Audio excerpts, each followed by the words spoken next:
Hello. All right. Today is going to be a little spicy on the Next Level Life and Business podcast. I'm Cledra Gross, your host, and I want to let you know that I judge effectiveness by one thing and one thing alone. Either you have the results or you don't.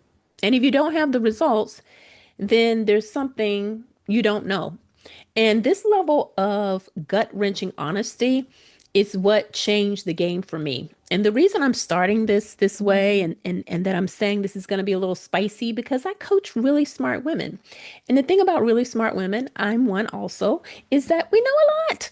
And so you can so quickly dismiss what I'm about to say because you may be thinking or you have this dialogue, oh, I know that. But I want to invite you to use the same filter that I do about, determining whether you know, do you have the results?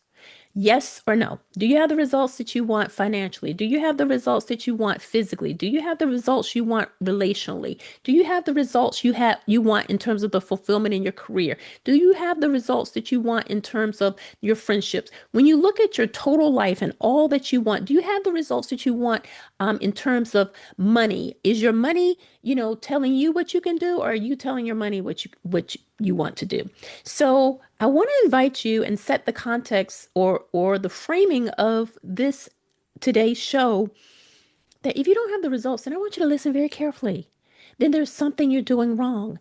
And chances are, at the time of this video, this is the end of 2025. It's November 2025, and I am incredibly annoyed. Let me tell you what I'm annoyed about. It feels like Groundhog's Day this time of the year where it's finish the year strong.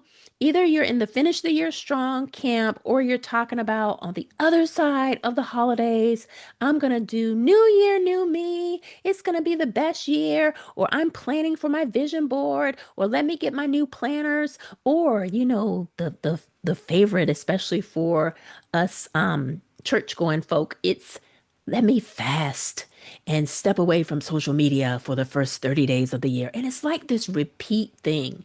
And while this feels productive, neurologically, it keeps all of us in the exact same loop. When you end your year the same way, you begin the year the same way. Your brain repeats the same patterns beautifully and consistently. And the data doesn't lie. Like I said, I'm all about what is the outcome. Only 9% of people follow through on their New Year's goals. Now, some of you may be like, yeah, and that's why I don't set them. That's not the answer either. 88% fall back into old patterns within months. And again, this may be something you know, but I'm asking you to invite this information in past what you know and look at what results am I creating. And if you're not creating the results you want in every category of your life, then you need to listen. And so intentions alone don't create behavior change. Interrupted patterns do. So the first thing you need to understand is this. You're not failing because you're not strong enough or smart enough. That's clear. That's a given. You're both. You're strong and you're smart and you know a lot. You're failing because your brain is running a pattern that you're not interrupting. And so the first part of this is I want to teach about the neuroscience of evaluation versus regret. Because for years, I would reach this part of the year and look back in regret, whether it was with my weight, I didn't, reach the weight I wanted, or maybe it was in relationships. I didn't, meet the man of my dreams, back when I was single and after I had gone through my divorce. It could be financially. Oh, I didn't hit, the level of debt that I wanted to dissolve. I didn't do that. So, but look back with regret and try to look forward with next year, I'm going to do better. Well, that's simply not strategic enough to overcome the patterns in our brain because our brain has habit circuits. And so there's a part of our brain where it lives on autopilot and it loves repetition, routine, the familiar, the predictable. So when you say things like, I should have done better, I messed up again, your brain is actually rehearsing the same pattern you're trying to break. Regret equals rehearsal of the past, and there's no new change that's created with that method. But when you evaluate with intention, you activate the prefrontal cortex. This is where our executive functions come from. This is the part of the brain that controls planning, decision making, self control, strategic thinking, breaking habits, future behavior. It is literally the part of the brain that makes change possible. So, evaluation equals rewiring the future. This is why people think they need more motivation.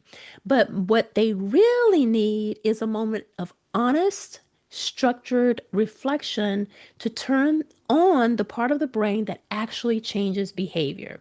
So, let me give you a personal story. So, I didn't even know this work at the time. So, I was doing it and didn't know I was doing it.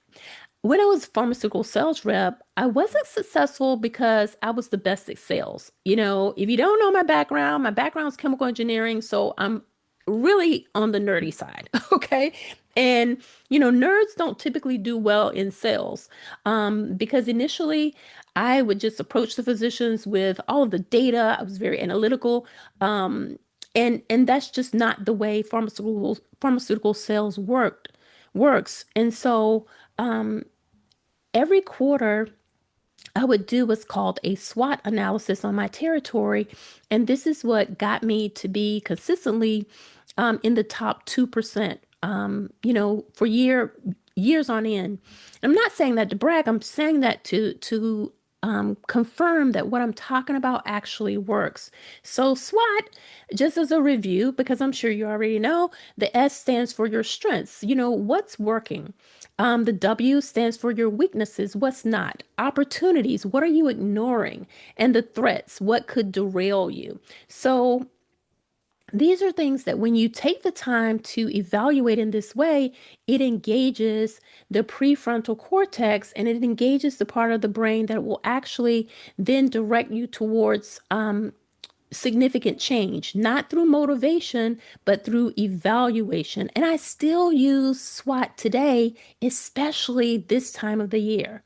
So I invite you to go through your own personal SWOT analysis where you ask, what are the things that worked this year? Where did you show up in a powerful way? What habits or mindsets, and this is very important to answer this, helped you succeed? What thinking was a strength? All right. And then you want to do the same for weaknesses. Where did you struggle? When did you struggle? Like for me, for example, in the category of overeating, I would typically struggle, and even to this day, sometimes I could struggle if I hear bad news about somebody in my family, if I feel powerless over something, then I can find myself looking at the pantry like something's going to magically appear. I don't know if you can relate.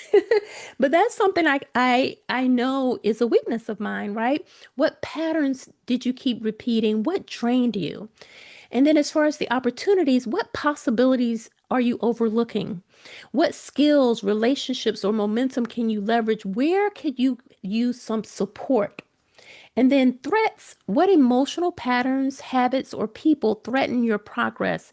This could be you talk to certain people. When I was dating, online dating, before I developed a lot of the things that I'll be teaching, that I currently teach, and someone, we may have a great conversation and then they would ghost me. And I would go into this feeling of being rejected, feeling like I was rejected, or, you know, because I get in my head a lot, I'd start really thinking, oh my gosh, what is it about me? And really personalize it instead of looking at, what? For my brain, when someone says one thing and does another, it treats it like a threat. It wants to conclude that something's not good enough about me, which is simply not true. But I'm just sharing this with you to give you an example of an emotional pattern, habit, or situation that threatens your progress. What consistently pulls you backwards? And listen, this is not about judgment. This is about awareness. So SWOT interrupts the trance. It's like this time of the year, if you're not careful, you can go into like this autopilot trance. And this kind of intentional evaluation breaks you out of autopilot and it forces the brain into reflection instead of repetition. So Here are four things to do instead of what you've probably been doing. Number one, evaluate this year before you start planning the next. Most people skip this step. That's why they repeat the same year. Number two, look for patterns, not events. Events are isolated. Patterns tell you the truth, and patterns are unique to you. This is what separates my coaching is that, I help women see the habitual patterns that they have in from their brain that are creating results they don't want. And this is very effective work. Number three, shift from hype to honesty. It's so easy. I love the energy of the new year. I love the excitement. But this is what I also know. You can create that excitement anytime.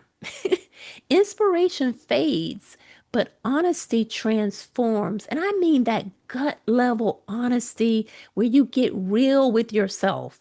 You need to call yourself on your excuses. I call them rationalizations. It's eloquent sounding lies that smart women like us can have. You know, that's the gift and the burden of you know, being a high achieving woman is that because you know a lot, you can rational lie in a way that people will go, yes, you're absolutely right. And we're wrong. All right. Number four, interrupt the ending before the beginning. And this is what I mean by this. The way you end the year determines the year you enter. The way you end a year determines the way you enter a new year.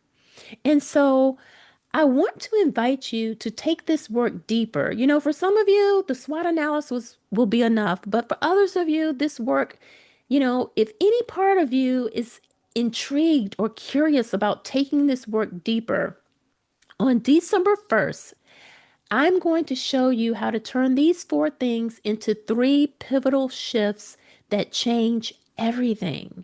And listen, I'm not just saying this from theory. These pivotal shifts and understanding the neuroscience of evaluation helped me go from someone who talked about writing a book for 6 years to writing my book in 6 months. I went from someone who talked about eventually I'm going to grow a business on the side to growing my business on the side to six figures while I was still working full time. So it helped to break that cycle. And I want to do the same for you. So here's what you need to know. If you're tired of repeating the same year, listen, be honest with yourself.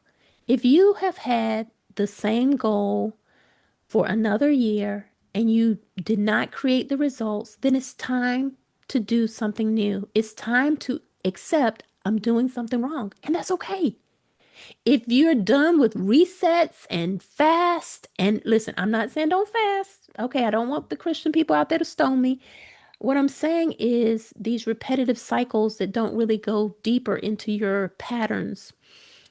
If you want 2026 to be non negotiably different, then I am personally inviting you to join me on December 1st, 2025 at 7 p.m. Eastern Standard Time. This masterclass is free to attend and is titled Stop Ending Your Year Wrong: The Three Shifts to Make Sure You Have a New Year. And for women who want deeper support, at the time of this recording, I have 10 VIP slots available. If you want more of an upgraded experience, I know I love it when my coach offers an upgraded experience where I get more time with her.